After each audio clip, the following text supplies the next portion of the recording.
निकाह इस्लाम में एक इकरारनामा होता है, लेकिन ये सिर्फ एक कॉन्ट्रैक्ट नहीं, मोहब्बत और रिश्तों की जिम्मेदारी भी है। और जब इस इकरारनामे का इस्तेमाल रिश्तों की दगाबाजी के लिए किया जाए तब होती है शरीयत की असल बेइज्जती।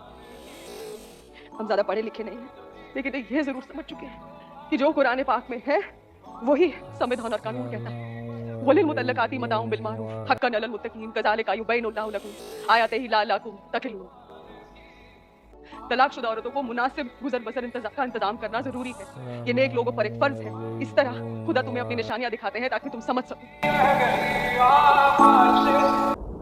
अस्सलामु अलैकुम वरहमतुल्लाहि वबरकातुहू। मैं हूँ सैयद दानियल हसन अपने डिजिटल यूट्यूब चैनल से। आज जो मैं वीडियो बना रहा हूँ, अमूमन ये वीडियोज़ मेरा ना टॉपिक है, ना मैं इस चीज़ पे कोई इतना एक्सपर्ट हूँ, ना मैं इस पर काम करता हूँ। लेकिन पिछले कुछ 10-15 दिन से मैं एक जगह जाके बैठ रहा हूँ जहाँ बहुत सारे लॉयर वकील आते हैं और वहाँ बैठ के डिस्कशन होती है, उनके केसेस आते हैं।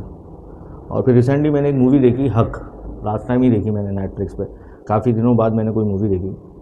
और उस मूवी के अंदर जो मैसेज था ना, वो मैसेज बहुत ही ख़तरनाक था। और वो मैसेज जो थी लड़कियों की डिवोर्स पे थी, तलाक पे थी। अच्छा, ये दोनों चीज़ें मैंने आपको इसलिए बताई कि नेटफ्लिक्स पे मूवी देखना और मेरा वहाँ बैठना। तो मैंने एक चीज़ नोट करी, जब मैं वहाँ बैठता हूँ तो बहुत छोटी यंग लड़कियाँ, 26 साल, 30 साल, 31 साल की लड़कियाँ खुला के लिए आ रही हैं। इसी तरह लड़के भी आ रहे हैं तलाक के लिए।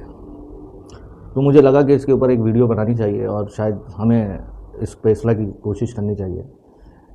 ये जितने भी हमारे यंग लड़के लड़कियां हैं जो शादी करते हैं और फिर आपस में उनकी बनती नहीं है और साल 2 साल बाद ही वो लोग अदायगी की तरफ चले जाते हैं, तो आप लोग पहले सोच लें, 200 दफ़ा सोच लें एक दूसरे का साथ निभाने के लिए। इमोशनली ना करें अपने आप को कि आप बस हम गुजार लेंगे और साल 2 साल बाद जो है फिर वो अदायगी की तरफ जाते हैं। इसका माशरे पे बड़ा बुरा इम्पैक्ट पड़ता है। और उसका इम्पैक्ट ये पड़ता है कि अगर इस बीच में आपके बच्चे हो गए तो आपको पता नहीं है कि वो बच्चा बड़ा होकर फिर कितना ख़तरनाक जो है वो इंसान बनता है।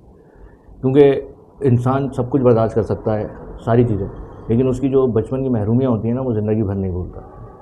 फिर अपनी उस महरूमियाँ को ख़त्म करने के लिए जब वो एक एज में आता है कि जब वो पावर में होता है, तो फिर वो सही गलत का फ़र्क भूल जाता है और वो हर चीज़ हासिल करना चाहता है जो बेसिक्स जो उसको बचपन में नहीं मिली होती। तो जितने भी लड़के और लड़कियाँ हैं और वो पसंद की शादियाँ कर रहे हैं। अच्छा, ये ज़्यादातर रेशो जो मैंने देखा ना डिवोर्स का, वो ज़्यादातर पसंद की शादियों का था। लड़के लड़कियां आपस में मिले, कहीं बातचीत हुई, कोई मुलाकात हुई, ठीक है, अच्छी बात है कि आप शादी की तरफ जा रहे हैं और बहुत अच्छी बात है आप शादी भी करें। लेकिन एक दूसरे को शादी के बाद स्पेशली फैमिलीज़ को समझा लें, उस लड़की को अपनी फैमिली के बारे में बता दें, स्पेशली लड़के कि हमारा फैमिली का माहौल ये है, मेरी फैमिली में ये होता है। और इसी तरह लड़कियाँ भी बता दें कि मेरी फैमिली में ये चीज़ें पसंद हैं और ये चीज़ें नहीं होती। क्योंकि शादी के बाद जो है वो फिर 2 लोगों का वो रिश्ता नहीं होता, पूरी फैमिली होती है। और उस मूवी ने मेरे को बहुत ज़्यादा शॉक भी किया है कि क्या हम अपनी लाइफ में और अपनी चीज़ों के अंदर उस तरह से हैं जिस तरह से हमें होना चाहिए। मैं कोशिश कर रहा हूँ, शायद मेरे पास वो अल्फाज ना हो आप लोग को समझाने के लिए, और शायद मेरी आवाज़ इतनी बड़ी भी ना हो आप लोग को ये बात समझाने के लिए, और ना शायद मैं एक्सपर्ट हूँ। लेकिन मुझे लगा कि मुझे इस टॉपिक पे बात करना चाहिए और एक शायद वीडियो कर देनी चाहिए। जब मैं इतने सारे चीज़ें कवर कर रहा हूँ तो मैं आप लड़के लड़कियाँ दोनों से मुखातिब हुई हूँ, खुदाया कि इस तलाक जैसी नालत से बचें।